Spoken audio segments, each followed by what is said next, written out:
நிறைய ஆச்சரியமான விஷயம் யதார்த்தமா தான் நடக்கும். இன்னைக்கு எனக்கு ஆச்சரியமா நடந்த விஷயம் வந்து திருப்பூர்ல மழை பெஞ்சிட்டு இருக்கு. மழைக்கு ஒதுங்கி நிக்கலாம் அப்படின்னு நிற்கும் போது இன்னைக்கு ஒரு விழால எனக்கு கொடுத்த ஒரு புத்தகம் வந்து இந்த அடர்வனத்தில் முதல் விதை அப்படிங்கிற இந்த புத்தகம். சரி கொடுத்துருக்காங்க, ஏதோ ஓப்பன் பண்ணி படிச்சு பார்ப்போம் அப்படின்னு பார்க்கும்போது உள்ளுக்குள்ள இந்த கவிதையுமே வந்து மழை சம்பந்தமானதா இருந்தது. ரொம்ப அழகா இருந்தது. ஒரு நல்ல சின்ன காத்தோட இந்த மாதிரி ஒரு குளுமையான நேரத்துல இந்த ஐக்கிய புத்தகம் படிக்கிறதுக்கு ரொம்ப அழகா இருந்தது. தொடர் மழை தரையை கழுவுகிறது சில கிளைகள். இப்ப படிக்கும் போதே அதனுடைய காட்சி வடிவத்தையும் பார்க்கிறது ரொம்ப அழகான ஒரு விஷயமா இருந்தது.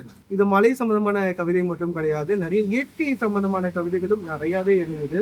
கிட்டத்தட்ட இந்த புத்தகத்தை இந்த மலையோடு நின்று படிச்சே முடிச்சுட்டேன். அதனால சில கவிதைகள் நான் சொல்றேன்.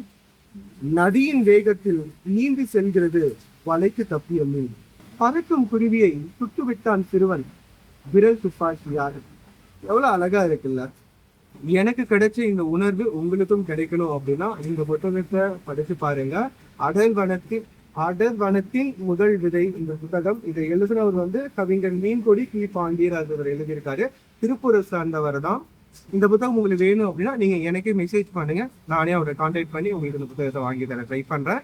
இது மறுபடியும் சொல்றேன், இது புத்தகத்தை விற்கிறதோ இல்ல ப்ரொமோட் பண்றதோ கிடையாது.